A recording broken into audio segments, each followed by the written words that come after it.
I'm Melissa Shanahan, and this is the Velocity Work Podcast, episode number 156.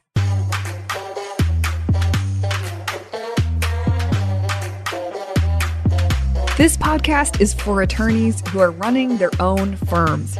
We explore tactics, tools, and stories related to pushing past simply lawyering well and into building a successful firm. Working in your firm and working on your business are two very different things. This podcast focuses on the latter. Hey everyone, welcome to this week's episode. You know, truthfully, I don't even know how to open up this conversation that you're going to hear today with Jeanette Mora. You know, we're in territory in this conversation that I'm not super comfortable with. I don't know the ins and the outs of. But it felt important to bring this conversation to the podcast so that listeners have a perspective and hear from someone who successfully merged with another firm. And by successfully, I mean on all counts. Financially, in terms of freedom, in terms of the support that she's receiving for her business that she's running inside of the firm that she joined. And all of the positives after talking with her prior to the podcast made me want to bring her on.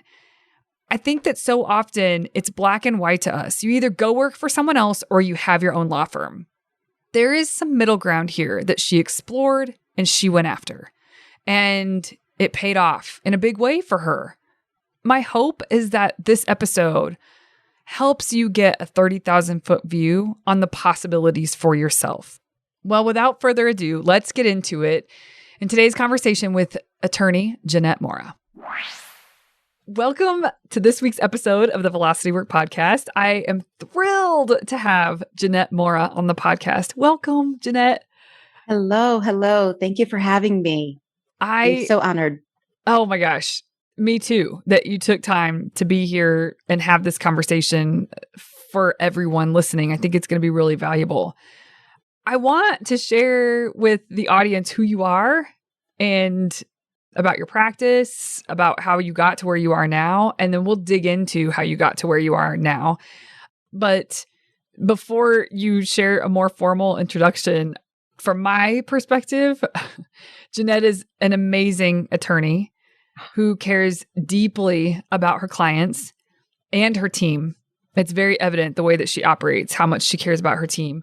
And just one of the wisest, most centered humans that I've come across. I really enjoy talking to you. I know it probably doesn't always feel that way. Like nobody always feels that way, right? But you do a very good job of coming back to the truth as you're navigating all the decisions you have to make as the owner of your firm. So if you want to bring people up to speed with who you are and how you've gotten to where you are now, and then we can dig into questions. Melissa, thank you so much for that great introduction. I'll have your 20 on the side later. Perfect. Sounds good. No. Thank you. I really appreciate it. And thank you for the kind words. So I am an estate planning, probate, and trust attorney. I also do guardianship cases, and I am a second career attorney. So I started my law career pretty late in life. I mean, really in my 40s, in all honesty. And after I had a successful career in the financial advisory business, working for some large financial firms, the reality after the big recession from 2008, 9, and 10, and just the aftermath of all of that, where I opened my eyes to say, what do I really want to do? Where do I really find joy? And it was in helping clients and advocating for clients and helping them resolve their problems, right?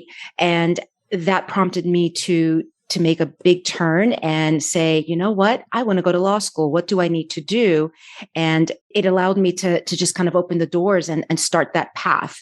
Mm-hmm. I did that. I got into law school. I started school in 2014. And my mom and dad had lived in Central Florida for a couple of years, and they were retired. And, you know, how often does this happen in your 40s where you call your parents and say, hey, I'm going to come live with you. Can I come live with you and start over? Right. I'll help out in the meantime. And so I had to put that barrier, just that ego down, right? And just say, it's okay to start over. One of my lessons as a financial advisor when I was advising retirees or pre-retirees, I learned that individuals throughout our lifetimes, we don't do the exact same thing that we started out in after college. And it's really not the norm to be in the same industry forever. Retirees would say, yeah, when in my 20s, I would sell insurance. I was a car salesman. I did this. I was a teacher.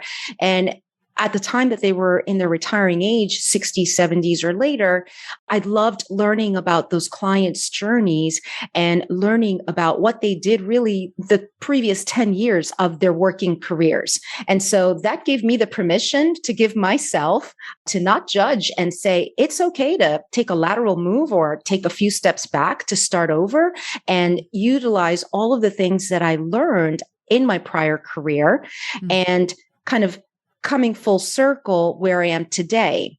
And here, coming full circle, I am a trust and estates attorney on the other side of the financial advisory world.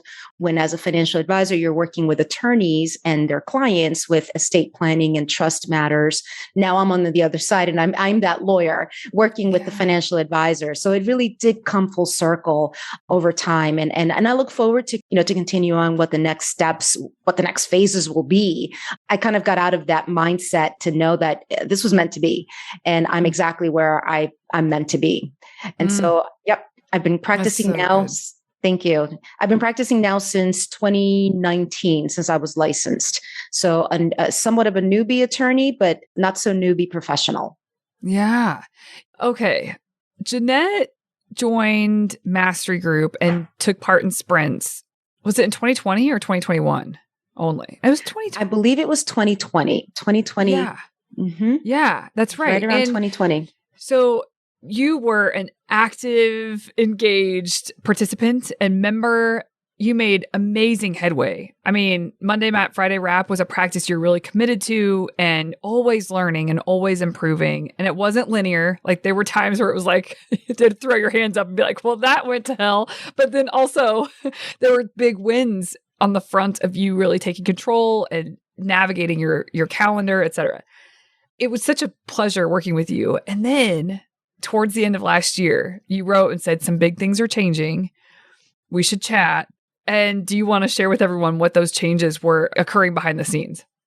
Absolutely. First of all, just going back to your work in your group with Sprint and Mastery Group, it was perfect timing. I mean, it was perfect alignment because it was right when I started my firm I started at the end of 2019 and then 2020 came and all of our lives were changed, for good, right around February and March of 2020. And that was right around the time, I believe, when I started Mastery and ultimately Sprint, going right into Sprint. And all of that in terms of the timing and being able to say, how am I going to run my business? But now with this model of not the traditional business that I thought I'd be running when I started my firm in end of 2019, how am I going to run my business now from my spare bedroom? How am I going to run my business now? So there were all of these changes that took place at the same time. And I'm so ever grateful to have been exposed to your work and to have been introduced to your work and ultimately jump in and just kind of start grinding the numbers and being able to see how to run the business under the circumstances that was so not traditional. So very, very grateful for that. And so in 2020, we were able to very quickly realize that we never had any slowdowns in 2020 based on the areas of law that I practiced.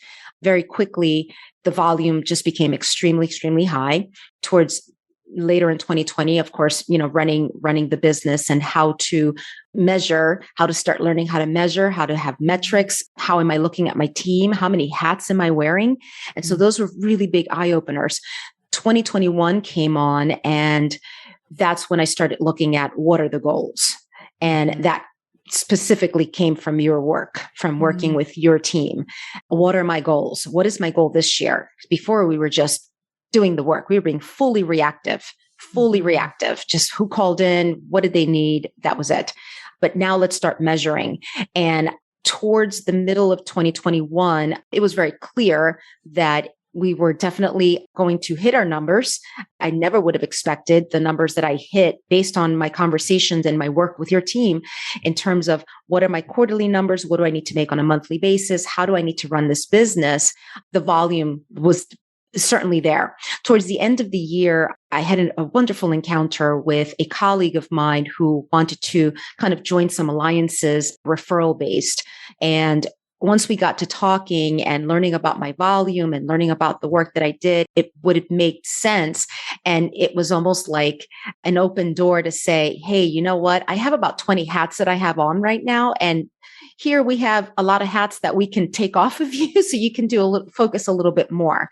And one of the biggest lessons in running the business was for me that I love being a visionary on where the business is going, but my preference was to be the advocate more so with my clients. Mm-hmm. And a lot of the administrative and running the business, mm-hmm. right? Running the business tasks and hats that we as business owners have to wear. I preferred to outsource that. And either I outsourced it on myself by growing myself and investing in my own firm and building capital to bring in those people, or I joined or aligned myself with someone or some entity that already has that can provide that for me. Mm-hmm. And that was the opportunity that came about to me with my current firm, Wiederman Malik. It was a firm that came about of a number of entrepreneurs. So the entrepreneurship mindset existed with just about all of the attorneys at the firm. And my area of law was not a focus within the Central Florida region where I was already located. And so that was almost a quick and easy puzzle fit, right? Two pieces of a puzzle that just fit so perfectly together and gave me the opportunity to say, you can run your business as a business. However, we will handle payroll, we'll handle marketing, we'll handle, HR stuff, we'll handle other overhead things that were, part of running that business. It was very important to feel that alignment because I felt I am an entrepreneur and I am a visionary, and not all opportunities that might have come my way prior to that were the best fit. Mm-hmm. And for any business owner out there, if you have that business ownership, entrepreneurial, new business development mindset, then you don't want to give that up.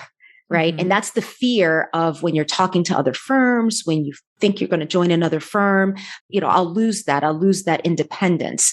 But I think that I found alignment. I put it out into the universe and it came and it fell on my lap. And it really was a perfect fit where now I am running my business just like I was running my business before, with the same intentional focus, marketing niche. However, grateful with the additional support that I have to be able to run and carry the volume that was occurring within that practice. Yeah. I mean, this is so wonderful. When I first learned of the opportunity that you had, there were questions I had that was like, oh, is she just so swamped she's pushing the escape button? Or is this a really smart strategic move? It's not escaping. And it became really clear to me as I talked to you more, especially at the beginning of 2022, that this was a strategic, smart move. It was everything you wanted. It wasn't an escape button. It was what you wanted. And I think there's probably so many law firm owners out there who, if they didn't have any shame around admitting it, they would want that too. And I think there's this unnecessary pressure to just do it all, raise it up in a traditional sense, law firm owner. Sure, build it on your terms. But like you said, there is a lot that comes with that. When you're going 0 to 1, you are wearing 20 different hats and you are trying to figure out the capital and how to get the right human capital in and how to get the money in to make all of that possible. There's so many things. And some people might not want that. They might just want to still be the visionary of what they're working on, but have some of the things taken off their shoulders so that they can really knock it out of the park with their strengths. So all that to be said, I really wanted to have you on because I think there is a percentage of listeners out there that feel like that's giving up or that's releasing their dreams or giving up on their dreams. And I actually think that you could be such a shining example as, no, actually, this was the ticket to your dreams. So I don't know if you have anything you want to say here, and I do have some specific questions I can ask, but yeah. Yeah, no, I definitely hear exactly where you're coming from. I think that it is, a lot of folks will look at, what their structure is, what it is that they're looking to do. And I'll be very honest with you, at the very beginning, I felt that little piece, and that's part of our ego part that says, oh, am I failing at this? Did I make a decision because I was giving up? Did I make a decision because I don't want to do it anymore? And it's like, well, no, not really. I felt that I knew exactly where my business was going, how fast it was growing. And I tend to have a very high level of, I guess, excellence turnaround. So the reputational aspect of it, and it's almost like that boat. If you have a boat full of water, but you keep adding water to it and you don't have the resources to pull out the rest of the water, well, your boat's going to sink. Mm. And if you see the writing on the wall, success can come wonderfully, but too much success too quickly when you're not ready for it can really, really be detrimental overall and burn you out. And so it was very strategic for me. And I also had one additional thing where it was my responsibility, or rather my obligation towards some personal family matters that were also taking place parallel to running the business. My parents are elders, and, there were some medical things going on. And I remember when I first started the firm, my mom had just had major back surgery, and I was drafting pleadings in the hospital on the bed or on the side bed while I was there. And so, you quickly realize, what are my competing priorities? So you have competing priorities. What are the things that I want to focus on? And we all have a lot of competing priorities. I just felt that for me, and I had to be okay with that. For me, I wanted to make an intentional decision to say, I want to be able to spend more time with my parents or my mom or whomever. And if I need to be away for a minute, I know my firm is going to still run, or my practice or my clients are still going to be taken care of. So it's not 100% on me. Obviously, as a solo firm owner, you do feel that everything is 100% on you, right? It's a big decision making kind of process that you have to do. But the biggest thing that you have to make, but the biggest thing really is to pull down that mask and not feel as though you are failing at your business because you're taking a pivot, you're pivoting into a different strategy. For me, I'm still running my business as a practice within the firm. So I'm fully responsible for what I run. My goals are still the same numbers that I had as a business owner. I'm still running the metrics similar, and I'm more involved actually now at looking at the management report, at looking at the income report, at looking at what came in, what I've closed. So those metrics, believe it or not, I feel have a little more freedom to review than when we're running the solo business where there's a lot, again, competing priorities. So you have, it's a good point. It's a very, very good point to make in that respect. Yeah. I think, and just for everyone listening, I know this almost seems like contradictory to the reason my company exists, is to help law firm owners build the firm that gives them the life that they want. And there is no right path. Like, I'm just thinking of where you were. You had a newer firm. It was exploding. Your firm was growing like gangbusters.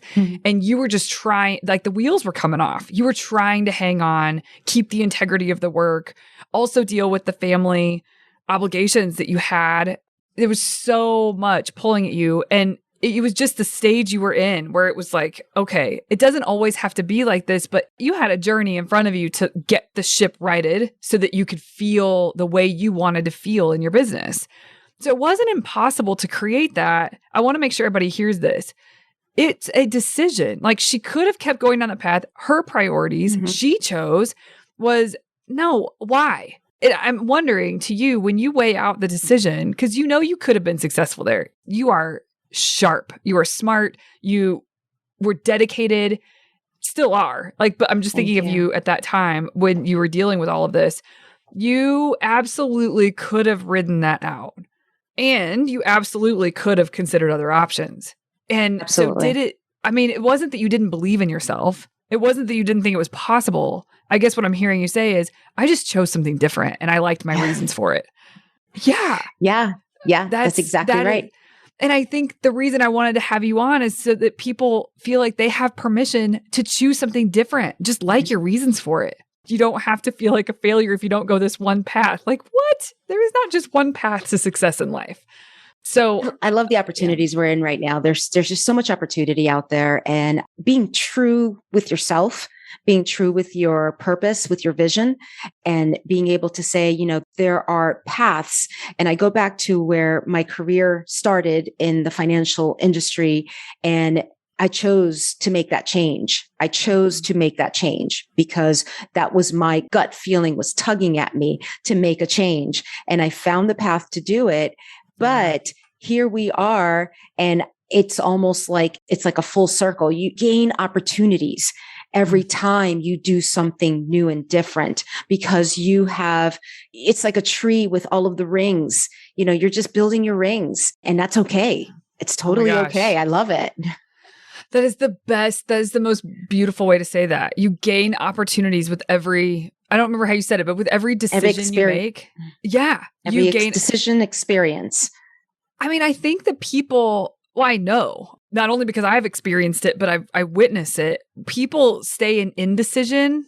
It's like they kind of waffle and they're in one thing and they feel a tug, but they just keep going. And they feel like even just to explore other options so that you know what your options are specifically. I think people hold themselves back for a bunch of different reasons instead of just cutting through the crap and just trying to figure out what exactly my options are. And I'm going to make a decision. I'm going to stop being in limbo. I'm going to stop being in one thing and feeling like I want to maybe be in something different. I don't know. Just make decisions. And the power of a decision is what you just said. It's like, then you can just go and opportunities present itself so clearly that you were cutting yourself off of because you were kind of waffling or just not all in on the thing that you were, the trajectory that you were on. Oh my gosh, that was so beautifully said.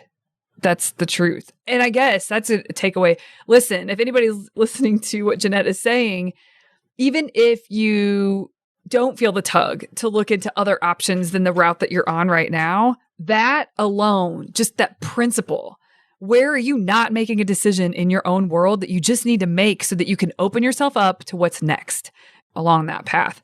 Whether that's around hiring someone, just decide yes or no, not like trying to decide. The power of making a decision, man. Many times to add to that, when you make that decision and you pondered it for so long, you always come back to, why didn't I do this sooner? Totally. Exactly. What was I waiting for? And that's something that we're all guilty of. We all do. And we are for various reasons. And some of it is, sometimes confidence, sometimes just the indecisiveness could be that we don't trust our own possible instincts, or, maybe we're listening to others and their experiences, and others' experiences aren't yours experiences. Oh, gosh, yeah. They're just not. And there's a plan for you. And if you feel, if there's something that's presented to you, it's being presented to you for a reason. And we look back, and I know I'm getting a little philosophical now, but you look back at so many decisions that you didn't make possibly, but then they presented themselves again in some other form later on because you're meant to do it. So just do it. Yeah. Yeah. I love that. What would it look like if we all just strived to have less of that question in our life? Like, why didn't I do this sooner? Like, how can we stop asking ourselves that? Because we just do it when we have the nudge or the instinct or the pull. Okay. You mentioned also others' experiences. Like sometimes we're looking around at others' experiences. You're mentioning all the reasons why I wanted people to hear your story, because I think that is one reason people stay on one path, even when it feels like there may be an opportunity to explore other options, because they're looking around at other people and the success that other people are experiencing, or the milestones that they get to. And you just keep thinking, well, that is what I should be getting to. That's what I'm going to create. But that is other people's experiences, just like what you said. And the impact of having too many inputs, not filtering what you are allowing in to really mess with your brain is great, because meaning great, like weighty. It is not a good thing to be looking around at others so often. And sometimes when we lift our head to do that, we end up comparing our journey and where we are on our journey to where someone else is on a different point in the journey. But we're comparing it like it's apples to apples, and it isn't. So I think that's really wise and a good reminder for people too, that looking around and having envy for where someone is and that's what you're going to go for, that's what you're going to create, you got to be careful. I heard a quote the other day, Jeanette, I feel like you will love this. So for those in the podcast, because it's a part of the quote, I'm getting ready to say a cuss word. I just want you to know that. It says, this fits well here, the grass is always greener on the other side that is fertilized with bullshit. So true. That's great. Oh, that's so good. The man that is good. Wrote The Psychology of Money. Is a quote from him. I can't think of his name at the moment, but that is so good. We're in such an environment where there's a lot of exhibitionism of whatever is going on in people's lives. And as human nature, makes us feel the FOMO, right? Fear of missing out. Oh, or I'm not doing this, or I'm not doing as good as this person or that attorney or that business owner. And everyone has a different journey. Everyone has different motivations. And it is so important for us to really stay in our lane. We have our own lane, and other folks' lane is not meant to be your lane, and different motives and different resources. And that's okay. That's very much okay. And there are folks who have done phenomenal. They're phenomenal business owners. And I think it's great. I mean, I have a colleague who just bought a humongous building. It has like 17. I'm so proud of them. That is so awesome. They've been practicing for a little bit now, but their firm has just grown and grown. And so there are many offices now that she can sublet for other attorneys and give the opportunities there. They can do some office sharing. And I think that business model is phenomenal. It's a phenomenal business model. I have another attorney who's still a solo and maintaining her practice after about 5 or 6 years and doing absolutely great. And again, everyone, it does differently. And the most important thing within our community and our careers and just our colleagues is everyone has that different journey, and it's quite all right. I'm excited to be taking my first vacation for 2 weeks without without having to check in with anyone, because I know things will be taken care of. That's what I wanted. And it was a little earlier in my career. In other words, one of my other intentional choices was, you're absolutely right what you said earlier. I know that in the long run, absolutely the business would continue to grow if I stayed where I stayed and where it would go. But I also was cognizant of where I was in my career. I was a second career lawyer, not in my 20s or 30s, where I want to give the investment of the next 10 or 20 years into my career to see the fruits of my labor. I'm kind of balancing or having kind of just a mixture of the fruits of my labor from my first career. And then also, how do I enhance that from this second career? I just turned 50 last year. That's a reality. And while I don't want to believe it, it is what it is. So I say, well, how do I envision the next 10 to 15 years of my career, and where do I want that to go? And so as a new business owner, it is a reality that a new business, you are in the infancy of your business. And usually it's that 3 to 5 year sweet spot, right? To start seeing the fruits of your labor and profitability numbers and all of those other metrics. I intentionally chose not to want to do that immediately, because I wanted to enjoy more fruits of my labor sooner than the 5 to 7 year period of a new business, if that makes sense. And so, it does make sense. And this is why no one right path is perfect. It feels similar. This feels like a tangent, but it's similar. I was on a run with my husband. I don't know, this is like 5 or 6 years ago. And it was so hot outside. It was just blistering hot. We had to do 7 miles. We were training for a race. And I was like, it was miserable, but we went out on the run. And at a certain point, I thought I had a hunch on how far we had gone. And so I said, and he was tracking on his watch. And I said, how far are we? And he said 4 miles. And I thought it was 5. Turns out later I was right, but something went wrong with the watch. We're always right. Yeah. He said 4 miles. And I just stopped. And I was like, I'm done. And he was like, you can do it, Melissa. Come on. I know you can do this. And I was like, oh, I know I can do it. I just don't want to. Like, it's not about like if I can or if I can't. I'm just done. This is not fun. I'm not doing this anymore.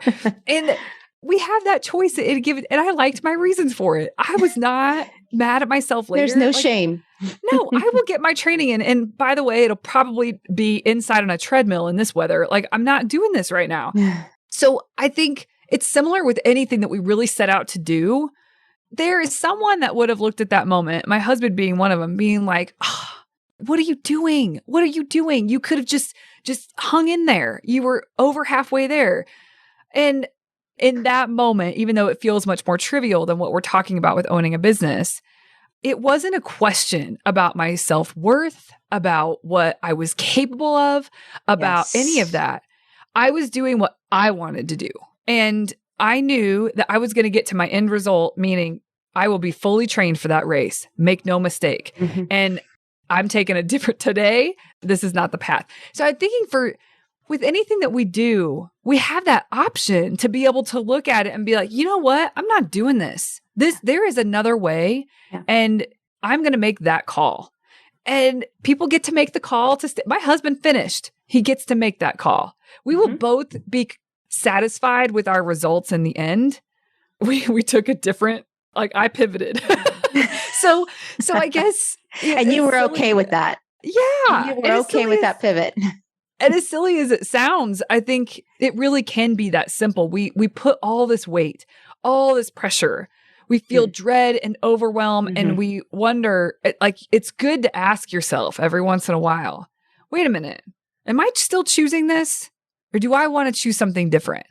I know the end game I'm going for. So I will meet my end game, but do I want to look into a different way to meet my end game? Yeah. And does there need to be effort there? Which kind of brings me to a question.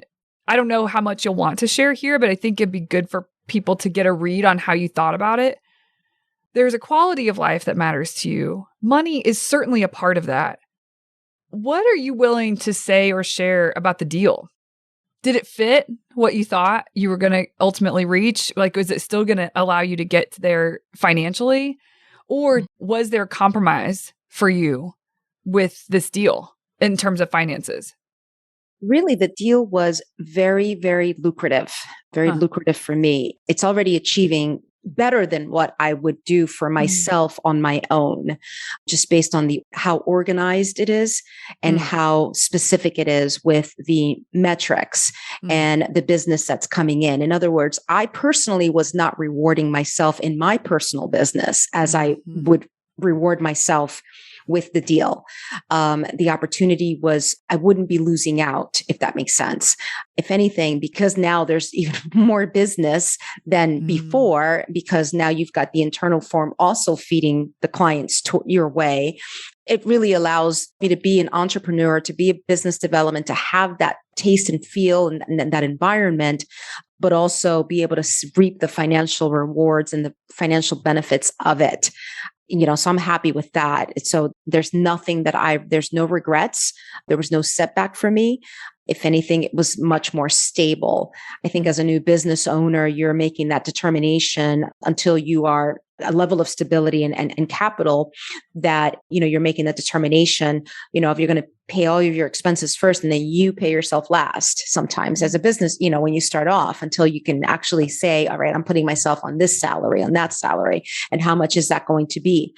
The deal was very similar. Again, running your business, you're bringing it in. And certainly now there's a percentage, but the percentage is very well defined. Whereas as the business owner, there wasn't a well-defined percentage. When I ran my practice, it was pay everything first and then, let me pay myself for the things that I need. Certainly access was there for capital whenever I wanted it. However, it wasn't as lucrative as it is now where things are more well defined, if that makes sense. When you say percentage, like a percentage of each matter that comes in, you as the owner, is that what you mean? No, when I say a percentage is basically what the calculation is of what is counted towards you. So for you, there could be, as an attorney, it could be anywhere from 40, 50 or 60%, depending on, where you're on the bracket that counts towards your income, if you will. Okay. However, you're still on a steady income, but it's going to be calculated and you need to maintain that in order to substantiate what your salary is, right? Yeah. And it can go up, it can be adjusted up, and it could be adjusted down if you're not bringing in the business. Those are the realities of, you've got somebody else picking up all of the overhead for you. So now you've got to perform. I have to perform. I have to make sure my performance is still there. However, my personal financial circumstances are much more predictable. My personal financials are predictable, right? That's why I'm even more attuned to what are my metrics, which I still run my business like I run my practice, like I run my business, because I have to look at what the incoming sales are and how we're all billing and how we are all, how we're all bringing in the revenue. None of that has changed. Yeah. And I think that when you come into if you're a firm owner and you go into an environment where you are joining your forces with another firm who has been around for a while, those are metrics, things that you need to look at. What are you receiving? What are you giving up in return? But what are you also getting in return? And what do you need to do to maintain that?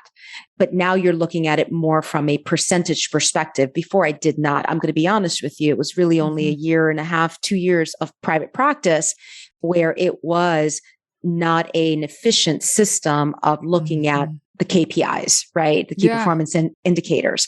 And I knew what my sales numbers were, but how did I manage all of the outgoing expenses and all of the outgoing obligations? And where was I within that metric?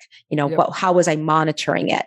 And I appreciate having the support to be able to push me to look at that even more with the support of the firm. Yeah. Yeah. Do you have weekly meetings that you're in with the partners, or I don't know, like, do you have to report in on that kind of thing? There is a monthly report. There's a monthly management report that we look at. So I'm able to see where we are, where am I relative to everyone else? Where are we relative to the firm? Am I on track to what my goal is? And so similar to the things I did in the private firm with your work, looking at the quarterly, we look at it monthly, and on a quarterly basis, there is numbers and metrics that we're looking at as well. Yeah. Certainly this first 3 to 6 months have been a transitionary period. So the first 3 months, I had no metrics, even though I did, but we were, we're still transitioning and onboarding everyone and transferring clients onto a new system. And as a matter of fact, I think we stayed on sprint for a little bit. And what we found was there was so much coming at us at the same time that I said, wait a minute, I take a pause on some things to make sure we get everyone on board. And now I feel like we really are running. I'm super excited for the second half of the year because it is running, just like the firm is, and really kind of where I saw my firm to be, in the future, maybe in the next 5 years, but I'm seeing it much, much sooner. I've manifested this environment and I look forward to continuing to grow the practice and bring in the revenue and grow the business even more. Just to give listeners a feel for what your firm was like before when you were on your own, how many team members did you have? I had 3 team members. I had a virtual paralegal. I had a virtual assistant who acted as the receptionist intake person. And I had another legal assistant within the office who started with me early or mid 2020, really just helping me out based on the increase in volume.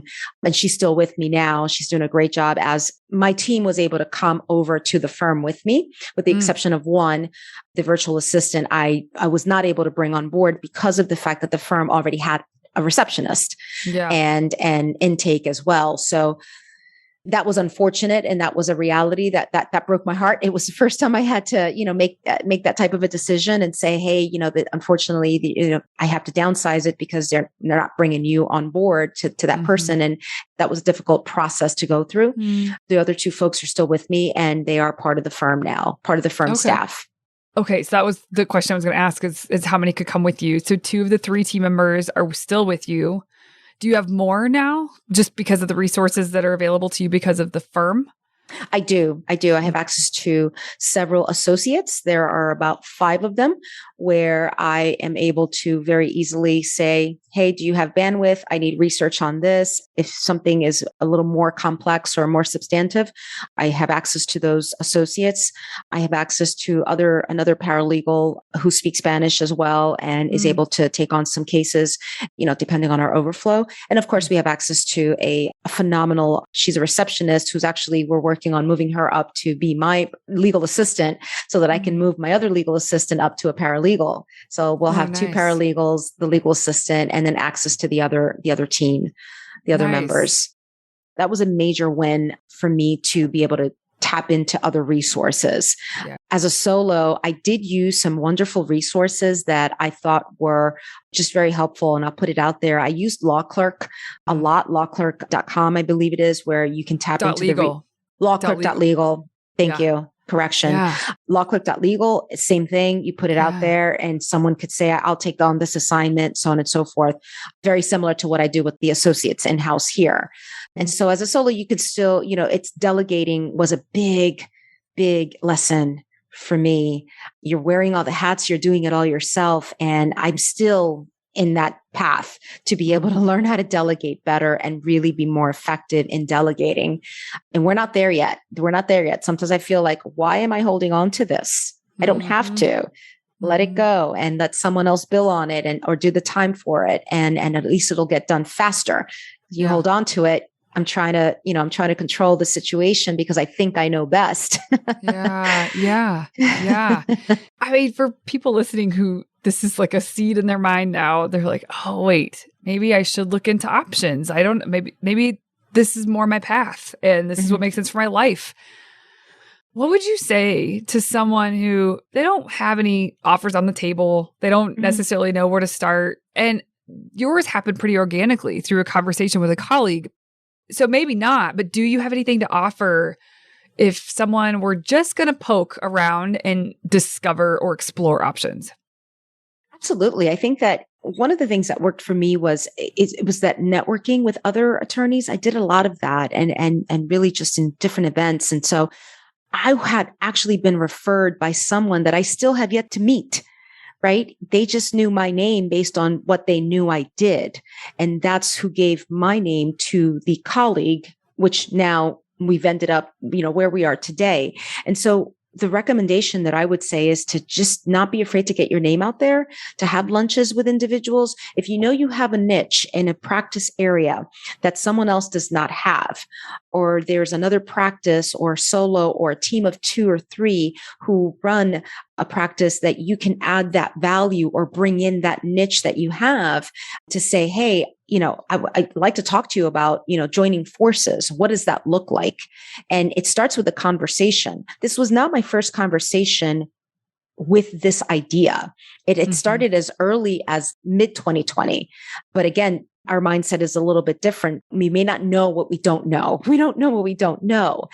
But having my name out there, having someone who knew that I did something that they didn't do or they wanted to maybe do less of because they wanted to go into another area of law or focus or have a better focus in their practice, but still want to reap the benefits of the revenue of that niche that you can provide as an asset, then you simply by having those conversations and those networking events and those dinners and lunches and, just people just get to know who you are. And I know that there are a lot of niche attorneys who have specific areas. Like some of our colleagues to practice specific ticket, for example, traffic tickets specifically, or estate planning specifically for special needs families, or, whatever the case may be, whatever that specialty is. I think there's a more attractive presentation there because you're bringing in something that group or that team or that other solo does not have.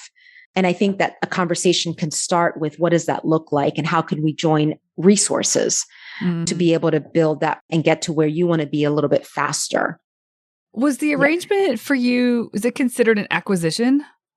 No, we considered it a merger. We considered it a merger. We brought my team over. We brought my firm over. So that's what makes it easier to run my practice, almost like I'm still running the solo, but I can still talk to the guy next door if I have a question very easily, right? And so it wasn't considered an acquisition. It was a very unique model. Again, we merged. The announcement was that I've merged my firm with, the current firm, and, we still continue the same. They took on the payments of my software, the things that I use, all of those things. So that was part of the merger, but we considered a merger to the sense where also my clients are still mine.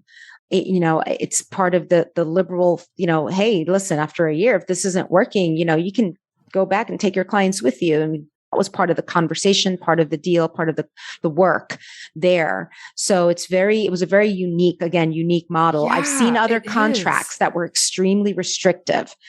It seems like the perfect deal. Right. It does. I am just trying to think of, for people who, this is appealing, like, what would you tell them not to compromise on because you've seen other deals out there. And so what would you tell them? It's hard to, like, one deal is going to look different from the next, but what would you tell them to not compromise on? I guess I'm just repeating the question, but I'm just getting clarity in my own mind about what the question actually is. Sure. I would certainly advise not to compromise on your ability to run your practice if that is important to you. Again, if you're coming from a solo environment or, law firm owner environment, you had a way of doing things that you've run that you're proud of, and you've brought your firm to success, and you've brought your firm to a certain level. So you don't want to give that up to a certain extent. That was extremely attractive to me, to be able to continue to run my practice the way I ran my firm with my clients, right? And have that flexibility. The second point is the flexibility that you have as a business owner. We've here, I feel like I'm in an environment, and I think I was tougher on myself in the beginning than anyone else was on me. I still have the flexibility to work from home, to stay home, to take a day off. I'm not fixed as an employee, right? There was a deal that I read before that came to me that treated me as an employee. You'd have 2 weeks vacation, you'd have this base, and you'd have that base and this employee. And it gave up a lot of your key values that we hold as law firm owners. We have a lot of key values and visions. And when you are making such a move or a decision, you want to be able to have the courage to say, I know what I can bring to the table. I want your resources. I want your resources to allow me to expand my business or my firm more. And here's what I can do for you. But you want to hold on to that flexibility as a business owner to kind of still go out and do your networking, still be a rainmaker if that's your thing. Still be able to manage your team, right? If they told you can't bring your team, and this person or persons have been with you for quite some time, that might be a little bit tricky. You might want to consider, how will that work for you? And this doesn't exist everywhere, but there are a lot of firms out there, law firm owners, that are joining forces and creating these umbrellas of resources, but still kind of practicing their own individual siloed practices. But again, reaping the benefit of the joint resources, right? And so this model is not new. It's happened before, but I'm just really, I'm really happy that it's so far so good, right? And I can say so far so good from what I have observed up to now. It's been about almost 6 months or 5 months? I would say it's been almost 6 months. Next week will be 6 months. Okay. Yeah. It feels like it's been longer. You can tell you're really happy. You could tell. Oh, thank you. And you look, I mentioned this to her before we started recording, but she is glowing. It's a new baby. Great to see. Yeah. Yeah, right. Okay. I have another question. I'm not sure if you'll be able to answer it or not, but it's just a curious question. The firm that you merged with, what percentage of upside do they get? Like, I'm thinking one way to ask it is, what do they take from your firm? And then the other way to ask it is, what is added to their firm by merging with you? I don't know how you want to answer that or what feels Sure. appropriate, but I would love to hear you speak to that. Sure. Being confidential with some of the things one of the things that I can say is that it's a tiered model where if you are an associate, you've got a certain tiered model. And if you are a partner, you have a certain tiered model. And of course, so I am currently a non-equity partner in a path to equity partnership. That's kind of my ultimate goal, possibly in the next couple of years, right? After we prove ourselves as a non-equity partner, right? And you take on more management activities, but there is a tiered, it's a very interesting model. It's a tiered system where let's assume, if you produce 0 to 100, what you're credited is a certain percentage. I'm just going to say 35% for the sake of just, kind of being general. If you produce 100 to 200, it's probably 35%. If you produce 200 to 300, it's 45%. If you produce 300 to 400, it's, 50%. And I'm just using these general numbers, but it's a tiered system where it allows you, first of all, when I started my solo firm, when I looked at my numbers from 2021, I was like, oh, this is cool. This is like more than I'm paying myself right now. So that's why it was attractive to me, because I thought that it was a fair model to not give up so much from other models that are out there. There are other models out there where you gave up almost 68% of your revenue to the firm. And I think it was a 32% credited to you. I saw that one time in a prior contract, if that makes sense. So 50% is your compensation. So the other 50, like let's just say you're in that tier where it's 50%. 50% would be your compensation and 50% goes to the firm and they pay your team out of that. Is that right? Right. So you have a set salary that's based on what your total was for the prior year. So that's going to be set. And your credit towards making that up, it could be 50%, it could be 45%. Right now, I personally am at 42%, right? Okay. Where I'm at right now based on my 2021 numbers. 2022 numbers will likely get me at 45%, depending on where your revenue is. And, I think that's pretty fair, being that they're paying everybody else, the overhead and everything else. And when I looked at my metrics personally on my firm, I had to make that distinction. I was like, wow, my expenses were super high at my law firm personally, based on the income to the team. I had the 3 team members, my rent income, all of my other things that we were paying, my software. And so when you pull back and I look at all of what all these expenses are, I made the comparison and I thought it was a very fair type of comparison. So you don't have to give up the boat to be able to survive. You have to look at those metrics very, very clearly.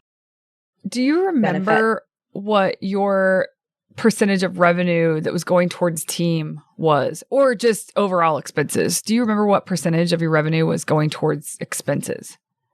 I think it was something well above the 65% range. I looked and my bookkeeper is still on, we still run our management for the fact that we haven't fully wound down the old business yet. But prior, when I looked at the numbers for 2021, I think it was something like 70% probably went to the overall overhead and also to my team. Tell me if you agree with this. That's not super high, but you don't have to deal with that. If you no, right, because I think you're jaded at this point. Because truly, that's technically you think about if you're at 30% profit margin or like net profit, then that's pretty good. There's a lot of people who their expenses are more than that, but because you were newer, so it's not like was your salary included in that expenses? I can't remember. I apologize. Oh, okay. No, that's okay. If I look at it was not because all I took as a firm owner, and I don't recommend this as well until you have a stability factor, right? All I took was shareholder distributions in the very beginning until I salaried myself last year towards the end of the year so that I can, substantiate all that and of course get the taxes handled. But when I look at that number, no, I was not a part of that. I would just kind of take it afterwards. Yeah. After I made sure everyone else was paid. As a newer firm owner, that's what you do. You kind of pay everyone else and you say, okay, I'll distribute this to myself now at the end. And it's not a great feeling when, you're working really, really hard and you're saying, well, I'm paying myself last. How do I make sure that I can become part of this, reaping the benefits of this? I remember in the very beginning, I would get excited with my first case and the retainer, but towards the end, I wasn't getting excited with those retainers. Because I knew of what the obligations were. And so, yes, I closed this deal, but I just knew I had to keep the wheels turning to ensure that all of the obligations would be met. Yeah. Yeah. No, that's good. I was asking too, because for where you were, that's not too bad. It's still a lot to deal with though. Like you weren't out of the weeds. You were still going to have to get it to the place that you wanted to get it to, where everything just felt like it was right where you wanted it. And yeah, you don't have to do that. That's what I really want for people to understand, is that we've said it a few different ways like this, but you could have gotten it to exactly where you wanted it, but that was not what you chose. And that is such a beautiful thing. Look at how you're glowing. You're getting ready to take a two-week vacation. I mean, it's really beautiful. The life you've created for yourself is exactly the life that you wanted to create for yourself. And you're just getting started. And I think that's just such a good example. I think in this space, law firm owners are listening to podcasts and soaking up all the information, and no one is talking about other options.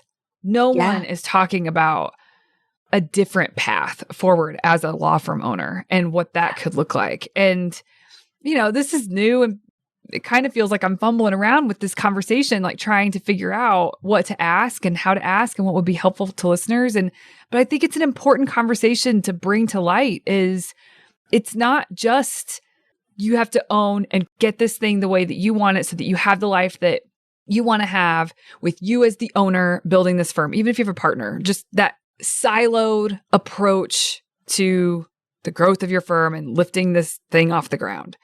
And then raising that, it's just you and you alone on that journey.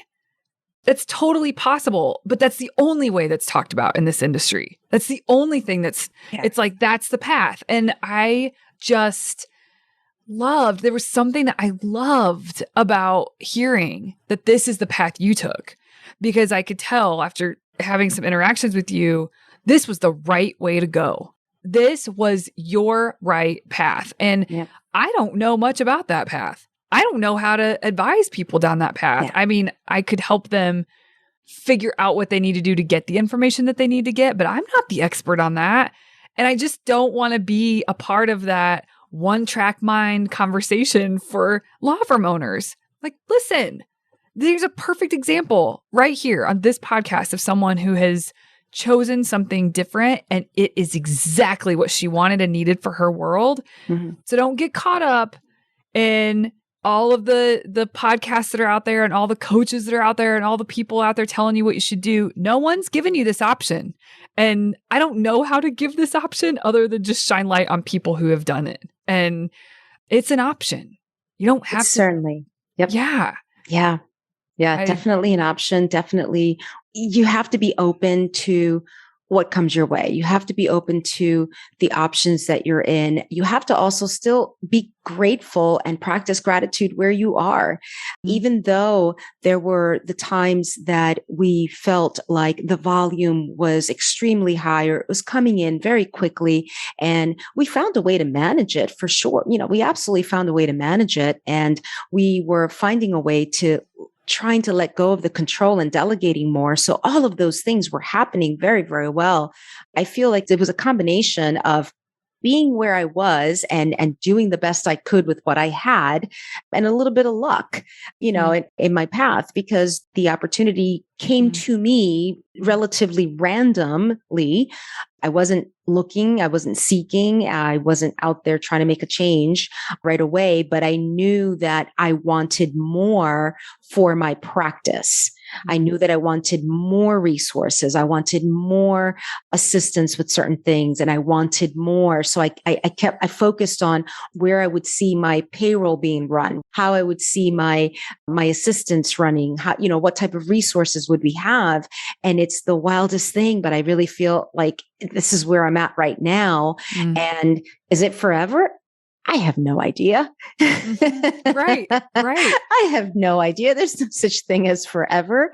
You practice, being where you are and staying present where you are and doing the best you can. Are there inefficiencies? Heck yeah, there are. It's a new firm. We're bringing in our clients. We're still trying to get our calendaring system back up to play, and myself and the assistant. But guess what? We're having our team meetings. We're identifying what needs to work, what's not working, what we need to fix, what's working great, and again, my vision continues. And that's why I say I'm so excited about the second half of this year, because I feel like the first half of this year we were building the house, and actually we moved into a new house that needed a little bit of refurbishing, right? Yeah. So now we've built that and we've remodeled, and I'm excited to just kind of continue to be in that new house towards the end of the year. But, I'm excited to even bring in more revenue by way of the new things that we're implementing, and still having the mindset of the law firm owner to be able to bring in the business and continue to sell, quote unquote, continue to bring in new clients, but now in a much better way. So a lot of the things that Mastery Group and Sprint has brought to us, or to me, continues, Friday wrap, Monday map. All of those principles and concepts are still important. If I look at what are my metrics at the end of the month, what's the metrics for the quarter? What do I have left in my goal as we do our quarterly review? And how do I calculate that? How does that break down into my calculation on a monthly basis? And am I meeting that? Yeah. So I'm excited again, for the second half of the year, but still running things like I'm a solo firm, but again, there's other people that are running that are steering the boat, and I can kind of still give a little bit of my vision, but I don't have to. I don't have to steer the boat, and I'm fine with that. I'm perfectly personally fine with not having to steer the boat. And I think the courage to be vulnerable and the courage to come to that conclusion, not by way of what you think others will think, based on whether or not, you stayed in your firm or not. Once you drop that, you can make better decisions that are better for you and better for your vision. So good. You mentioned before we pushed record that you were so excited. This kind of goes along with what you were just saying. You're so excited for the last half of the year. You're getting ready to go to the Dominican Republic for a vacation. Just the last half of the year you're so excited for. I mean, the smile on your face is... your joy is palpable. Like your energy, you're just energized. It feels like you're energized. And it's so great. You mentioned also before we pushed record that you're coming back to Mastery Group like later this summer, like probably the August or whatever. But why? I'm curious because we do have a couple of other members who they're running their own business inside of a firm. So similar to what you have set up. And I think it'll be helpful for people who own their own firms outright or have a similar setup to you. Why was Mastery Group valuable to the point where once the dust settles, you're coming back in? That is an awesome question. And I have to say, it really comes with, number one, I'll tell you flat out, I miss having the conversations once a week with my other colleagues that are centered around growth, centered around professional growth, personal growth, the growth of your business/practice, however we may define it. And the reason why I have that yearning to come back, even though I'm part of a firm, is because my practice is a silo for, its own solo practice. And so when I look at my management report every month, I'm looking at that number. And it's being tiered against what the budget is or what the goal is. And if I'm short, what are the things that I need to do? And I feel like it's just more of the accountability, the camaraderie, the mindset to be able to stay motivated within that space of business growth. That's the key thing there. It's the key. It's business growth. How do I, the Mastery Group is about, growing your business. It's about, growing your business as a law firm owner and looking at the metrics and looking at the numbers and, what is your why? So you have a lot of beautiful facets to the Mastery Group. And even within the firm, those principles are still relevant, fully relevant, even if I'm part of the firm. I'm still going to look at my metrics. I still want to count my numbers. I still want to look at how many consults I'm having. What's my closing ratio? How many of those consults are coming to clients? What am I bringing in? And, my retainers. If I have a goal of ultimately, and if I'm a law firm owner, I'm already a equity partner, right? But if I have a goal of becoming an equity partner within the firm, those are important. Those are metrics that are important. And I have to look at those numbers, continue to understand those numbers. Or if I ever were to go to have my firm again, doesn't matter. Wherever the future goes, being an attorney with the focus of growing your business will put me in a position where I can ensure that my whys are going to be fulfilled. Why am I doing all this and where is it going? And also continuing to learn personally and professionally, being a part of that team. One thing that strikes me is, maybe now more than ever, you're in a position where technically you could do this on your own. So coming into Mastery Group, is the facilitation valuable? Like me pulling out of your brain certain things?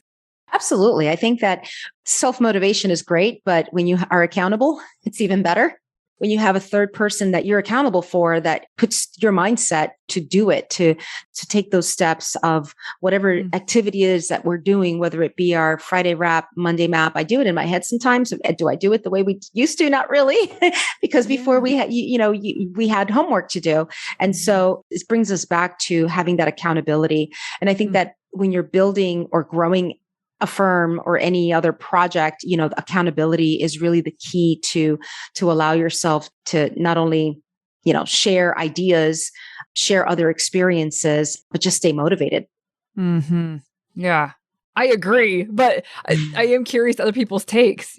I think this kind of work it's really important work to stay conscious about what's going on with the numbers, what's going on in the firm, deciding, making key decisions about priorities, et cetera. And sometimes it's hard to efficiently or effectively get it out of your brain in a way that you can actually execute on it.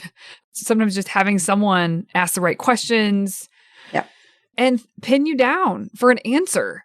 If there's an answer that's kind of difficult to get to, whether it's math or not, it's easy to I'm going to have to come back to this. But if someone's pinning you down, it's like, no, what is that answer? Then it's like, okay, no, we're going to figure this out. We're going to get this done. We're going to tie this up with a bow so that we can keep going. So I identify with what you just shared. And I'm glad that you feel that way. That's my hope and my goal for people that come in. It's like, let's do this. This is where the rubber meets the road. So let's dial this in. I appreciate within your program, the homework, or rather the focus on, all right, what's your goal for this quarter? What's your goal for the year? How do you break that down into the quarters? How do you break that down into the months? Certainly, absolutely, you're right. We can do this ourselves. We know what we need to do. We know we need to exercise every day. But if you have a trainer with you, you have to show up for, guess what? You're going to show up for that trainer a little bit more than you may show up for yourself. And that's what this program does for me, or did for me. And now, after digesting more and kind of taking that break and kind of using a lot of what I learned to say, you know what, this is a trainer I want to have with me for a bit to continue to grow my business and to continue to grow personally again and for the firm. That means the world. Thank you. Thank you. You can pay me later. Yeah, exactly. Well, thank you for taking time to come on and chat and share, and to just be the first voice I've heard in this realm to start a conversation around what it looks like to not do it the path that most are doing it. Like, what does it look like to maybe do it differently? Yes. So thank you for being willing to share your experience. And if there's any questions, or if people want to reach out, would you prefer they send them to us and we could filter them, or do you want them to reach out to you? Oh, yeah. No, people can reach out to me directly. Absolutely. I can give my email, jmora@uslegalteam.com. So it's jmora@uslegalteam.com. Any dashes or anything in there? Nope. No dashes. No dashes. J Mora is JMORA. And we'll put that in the show notes for people if they'd like to. Yeah. Well, that's great, man. Thank you. Absolutely. I really appreciate your time. Thank you. I appreciate you, and I appreciate you taking the time and the opportunity and giving me the opportunity to come here and chat with you. This is awesome. Thank you so much. Oh, thank you. Hey, you may not know this, but there's a free guide for a process that I teach called Monday Map, Friday Wrap. If you go to velocitywork.com, it's all yours. It's about how to plan your time and honor your plan so that week over week, more work that moves the needle is getting done in less time. Go to velocitywork.com to get your free copy.